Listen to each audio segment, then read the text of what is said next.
j'ai trouvé ça très dommage, très franchement, parce que j'étais, pour ma part, je suis toujours d'ailleurs convaincu que le premier des gestes barrières, c'est vraiment le confinement qu'on porte sur soi, dans la mesure où le port d'une protection, parce qu'à l'époque, je parlais de protection, parce que nous n'avions pas assez de masques, et qu'en tout cas, le port du masque était une mesure qui était vraiment importante pour les autres.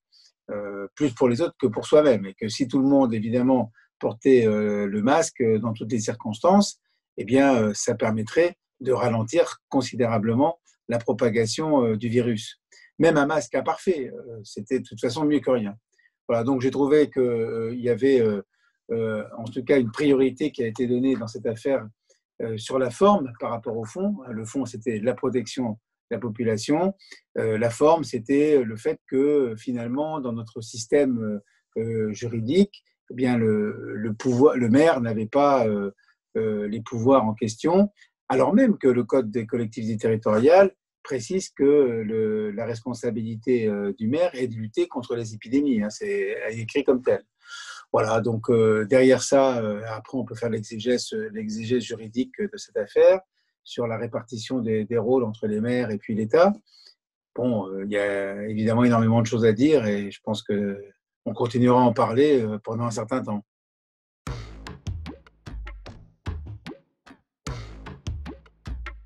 Vous savez, moi qui suis élu depuis un certain temps, hein, donc plus de 40 ans conseiller municipal, ensuite évidemment maire, conseiller général, conseiller régional, j'ai constaté en réalité qu'au début de mes mandats, en fait, l'État était un, c'est-à-dire que nous considérions, nous élus locaux, aussi faire partie de l'État et qu'il y avait une forme de bienveillance réciproque.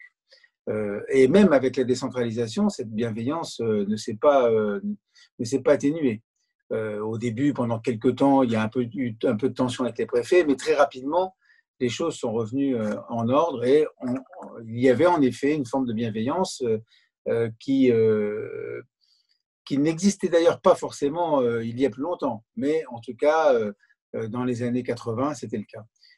Et cette bienveillance est peu à peu s'est dissoute en réalité, et de fait, aujourd'hui, il y a une sorte de sentiment que l'État, c'est plus nous. En réalité, nous sommes, je ne sais pas, peut-être des sous-traitants ou des choses comme ça, mais en tout cas, on n'est plus partie prenante de l'État dans tout ce que ça représente à la fois en termes de décision, de codécision, en termes de participation aux décisions et en termes aussi ensuite de mise en œuvre.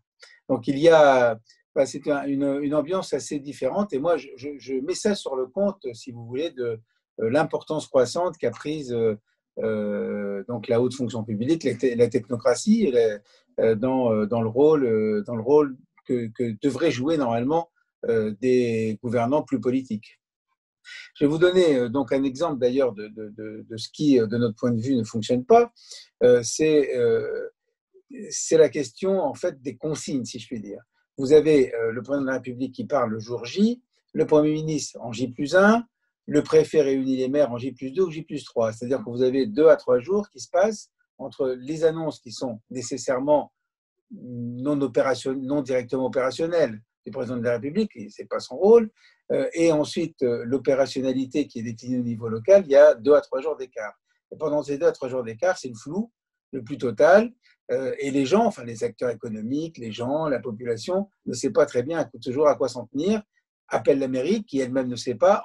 En réalité, ça crée un sentiment de choses qui n'est pas tenu en réalité, et ça nous l'avons dit au Premier ministre au mois d'octobre, mais malheureusement ça n'a pas été mis en œuvre alors qu'il semblait tout à fait d'accord, en tout cas dans le raisonnement. En réalité, ce qu'il faut, c'est avoir la parole évidemment du président de la République, très bien, mais immédiatement après, c'est-à-dire 2-3 heures après, la parole du Premier ministre, et ensuite 2 à 3 heures après aussi, la rencontre avec les préfets. Et il faut que tout ça soit préparé avant. Et si c'est préparé avant, et si en plus on nous demande notre avis sur ce qui va être dit, quand on demande l'avis des dirigeants des principales associations d'élus, si on leur demande avant, c'est encore mieux. Alors je crois que c'est un problème de culture et c'est pour ça que c'est très compliqué. Ce n'est pas simplement une question d'alternance politique, c'est vraiment une question de culture. Et donc le changement de culture, il passe aussi d'abord mais ça va prendre du temps par la formation des hauts fonctionnaires eux-mêmes. Hein. Il y a dans cette formation probablement encore des, un apport, si vous voulez, de culture qui fait que les gens qui sortent des grandes écoles eh bien, considèrent qu'en réalité, ils ont raison sur tout. Voilà, c'est surtout ça le problème, c'est un problème de culture. Alors, il y a aussi, de mon point de vue, et ça c'est venu renforcer cette tendance-là, un problème d'institution, parce que je pense que la prééminence qui est aujourd'hui celle de l'institution président de la République, je ne parle pas de la personne, mais de l'institution président de la République, a fait que tous les autres pouvoirs sont finalement peu à peu gommés, y compris d'ailleurs ceux du Parlement. Et donc, les élus locaux font partie en fait de cet